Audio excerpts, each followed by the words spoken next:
car je n'ai jamais pu être enfant. Je crois que tout adulte sain doit avoir également un enfant en lui. Vous devez encore avoir cette capacité de jouer, de rire des bévues, de rire de vous-même, d'avoir de l'humour, de prendre les choses gaiement. Ne savez-vous pas qu'on crée un grand nombre de nos propres problèmes parce qu'on fait des montagnes des taupinières? Restez avec nous dans Jouissez de votre vie.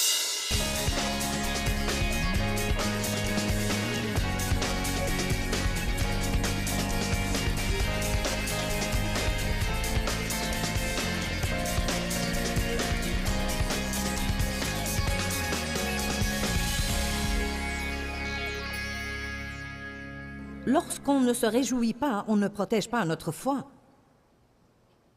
La foi est vitale pour un chrétien. Si on perd notre foi, on n'a rien d'autre. Il n'y a rien d'autre pour nous soutenir si on ne garde pas vigoureuse notre foi. Ce n'est pas étonnant que la Bible dise « Le juste par la foi vivra », alors vivez par la foi et pour la foi.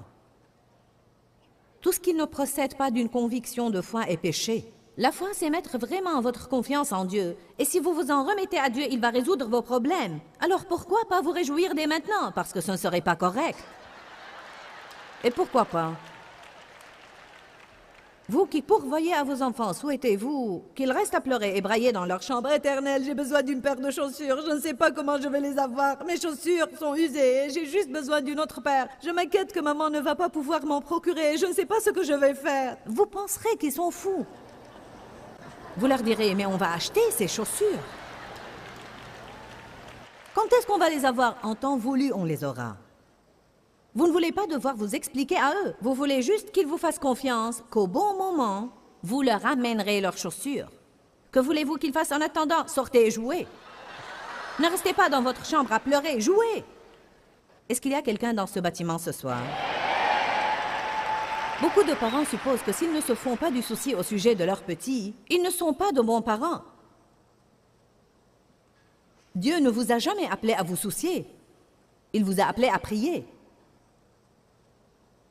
Croyez-le ou pas, il vous a appelé à jouir de votre vie. Jouir de votre vie. Certains d'entre vous sont venus d'un milieu comme le mien. Personne ne m'avait jamais appris que jouir de ma vie était une attitude correcte. Ainsi, je suis devenu un bourreau de travail, car c'était le seul cas où je sentais qu'on m'approuvait. Je peux me rappeler d'être corrigé pour avoir ri ou parce que je paraissais m'amuser.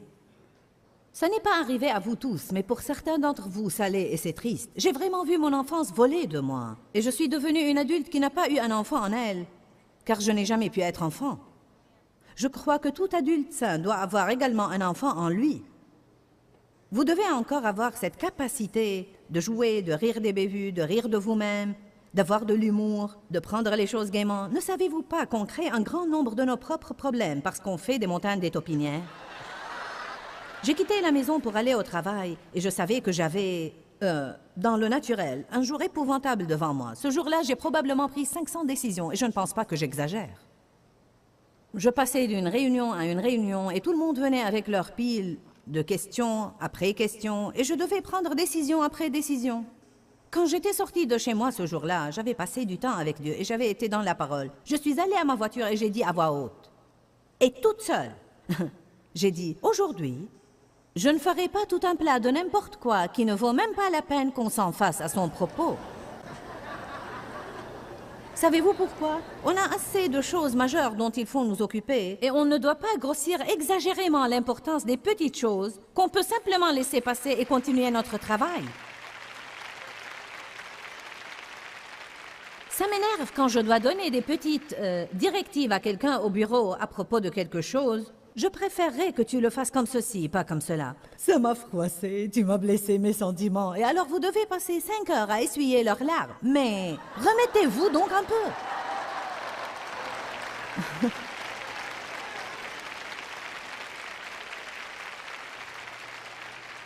Vous savez ce que c'est? C'est une personne insécurisée qui a grossi exagérément l'importance de pas grand-chose. Bon, tu veux que je la fasse comme ça? Eh, Dieu soit loué. C'est toi qui signes les chèques de paye, je ferai comme tu voudras. On a une tenue vestimentaire. On veut que les gens aient l'air correct quand ils travaillent chez nous. comme repasser vos vêtements et de petites choses comme ça. Je n'aime pas en fait que les dames portent des pantalons trop serrés et des jupes trop courtes, et des choses comme ça. Et donc on a des directives. Les directives ne sont pas appréciées par tout le monde. L'avez-vous remarqué? Peut-être que vous êtes comme ça, vous n'aimez pas les directives. Certains n'aiment pas composter le rodateur. Bien pourquoi?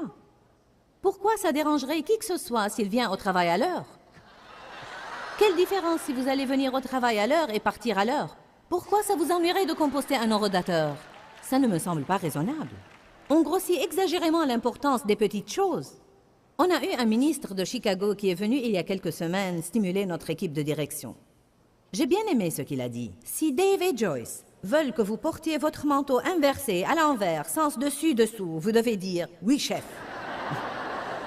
Ah bon? Vous voyez, c'est grossir exagérément l'importance de ce qui ne vaut même pas la peine d'être mentionné. La raison pour laquelle vous ne supportez pas votre travail, c'est parce que vous ne voulez pas faire ce qu'on vous dit de faire.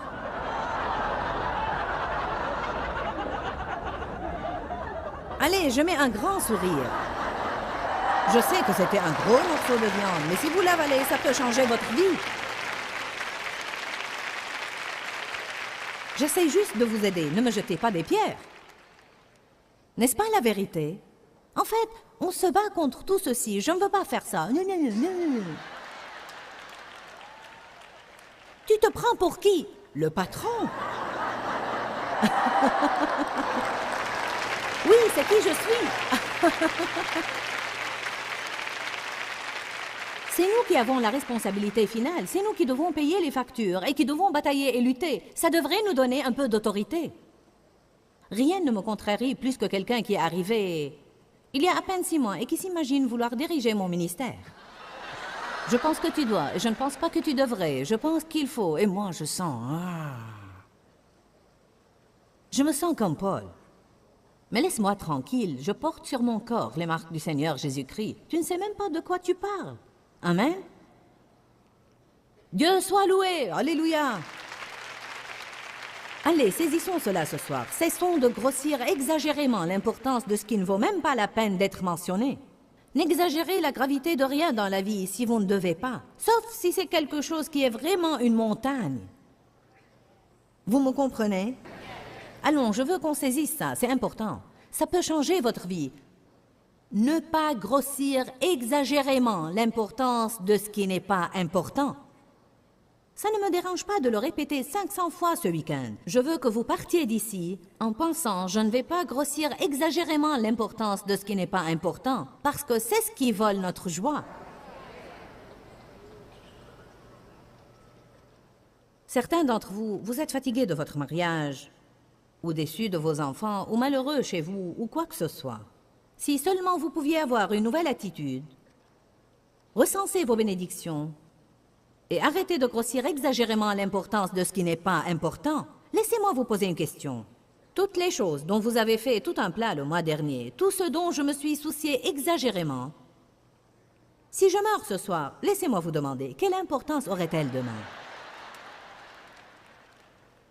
Ou si je sais que je n'ai qu'une semaine à vivre, quelle importance toutes ces choses auront? Ou à quel point est-ce que je vais m'en préoccuper si je sais que c'est mon dernier mois sur Terre? Parfois, je raisonne à partir de ce point de vue. On doit évoquer davantage le fait qu'on ne va pas être ici pour toujours, et on doit vraiment jouir du temps qu'on a. Allez maintenant, on doit vraiment jouir du temps qu'on a.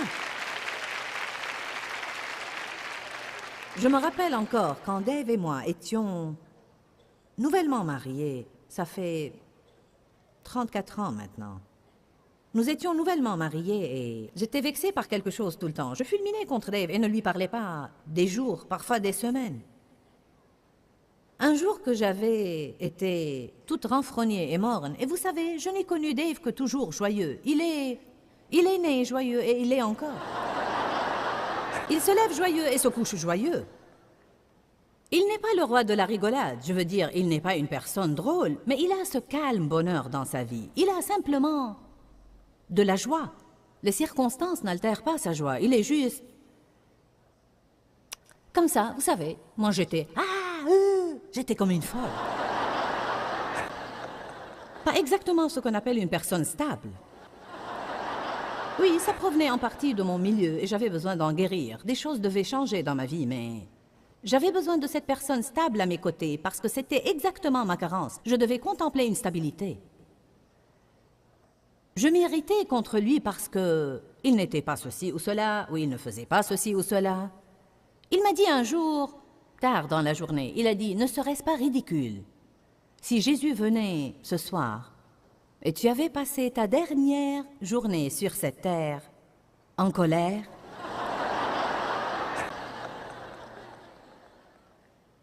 Je veux le dire une fois de plus. Vous savez, ce n'est vraiment pas grand-chose, mais on en fait tout un problème. Ne grossissez pas exagérément l'importance de ce qui ne vaut pas la peine et de ce qui n'est pas important. Prenez une décision ce soir de cesser de soupçonner le mal en tout le monde et commencez à croire le meilleur en tous, comme la Bible décrit l'amour. Amen. Je suis contente que vous aimez ça.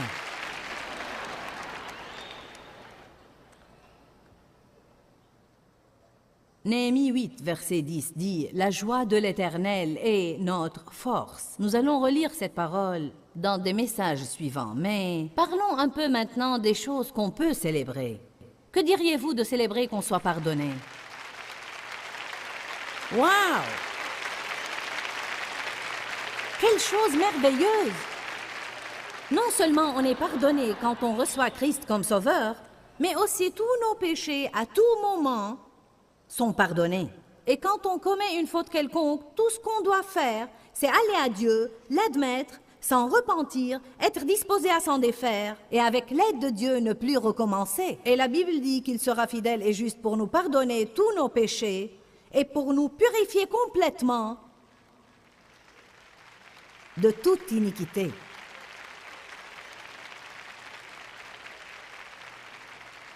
Vous regardez quelqu'un qui ne va pas aller en enfer, j'en suis bien heureuse.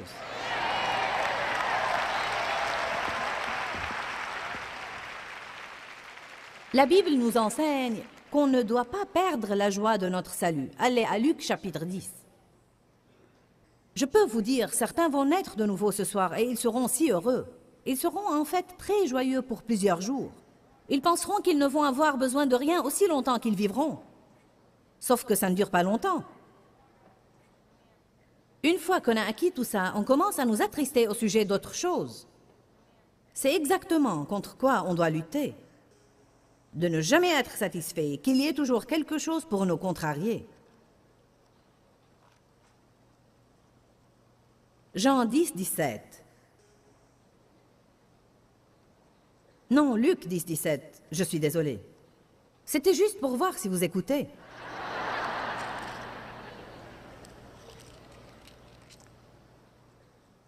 Alléluia. Les 70 revinrent avec joie, disant, « Seigneur, les démons même nous sont soumis en ton nom. » Regardez ça, ils étaient stimulés, ils ont expérimenté toute cette puissance pour chasser les démons, et ils en étaient éblouis. Waouh, gloire à Dieu! Alléluia! Waouh, on a cette position de pouvoir maintenant. Jésus leur a dit, « J'ai vu Satan tomber du ciel comme un éclair. Voici, je vous ai donné pouvoir et autorité complète de piétiner les serpents et les scorpions, et je vous ai donné la force physique et mentale sur toute la puissance de l'ennemi. Rien ne pourra vous nuire. Cependant, ne vous réjouissez pas de ce que les esprits vous sont soumis, mais réjouissez-vous de ce que vos noms sont écrits dans les cieux. » Allez maintenant, on doit lire cette parole plus souvent. Il a dit, ne soyez pas surexcités car vous avez le pouvoir de chasser les démons. C'est normal d'être joyeux à ce sujet. Mais ces dons de l'esprit fonctionnent selon la volonté de l'esprit. Si je ne peux être joyeuse que lorsque je manifeste un certain don spirituel ou un pouvoir spécial, alors il me reste tout cet autre temps où je vais être malheureuse. Si je ne peux pas être joyeuse alors que j'attends ma percée, alors je vais être malheureuse une grande partie de ma vie parce que je passe beaucoup plus de temps à attendre et à attendre que je ne passe dans des moments de percée. Dès que vous recevez ce que vous espérez actuellement, vous en serez joyeux pour peu de temps et vous commencerez à souhaiter autre chose. Vous sèmerez un autre grain de foi en libérant votre foi dans la prière. Vous priez Dieu pour autre chose et vous passez de nouveau dans le temps d'attente. J'en ai eu assez de ces hauts et ces bas, des hauts et des bas, du genre « Quand c'est vendredi soir, je suis contente. Quand ce sont les vacances, je suis joyeuse. Si je vais à une fête, je suis joyeuse. J'ai beaucoup d'argent pour faire des achats cette semaine, je suis joyeuse. » Je pèse exactement comme je voulais peser, j'en suis aux anges. Tous mes enfants ont eu de bonnes notes, je suis joyeuse. Si la pluie a fait rater la partie de golf de mon mari, je suis ravie. Vous me suivez? J'en avais assez de n'être joyeuse que quand et si. J'ai voulu être simplement joyeuse. Vous êtes là ce soir? Je ne voulais pas avoir ce tempérament changeant tout le temps. J'ai décidé que si la Bible dit que je pouvais l'avoir, alors je vais l'avoir. Mais écoutez, vous avez intérêt à être prêt pour un combat. Parce qu'on a beaucoup de mauvaises habitudes. On a de mauvaises attitudes et on a de mauvaises manières de penser. On grossit exagérément l'importance de ce qui n'est pas grand-chose et je suis sérieuse. Je veux que ma famille m'aide, je veux que mes amis m'aident. Si vous m'attrapez en train de grossir exagérément l'importance de ce qui n'est pas important, rappelez-moi de ce message. Dave dit « Ah, c'est bien. » Amen. Tu es d'accord, Sandy? On ne doit pas faire une grande chose des petites choses. Ça vole votre joie. Qui de vous saisit cela ce soir? Dites-moi, pourquoi vous désolez sur quelque chose que vous devez faire de toute façon? À quoi bon? Si vous devez prendre l'autoroute tous les jours pour aller au travail, pourquoi laisser ça voler votre joie? Si tu choisis de vivre là où tu vis et travailler là où tu travailles et tu as 45 minutes de route, alors ou bien déménage, cherche un nouveau travail ou tais-toi.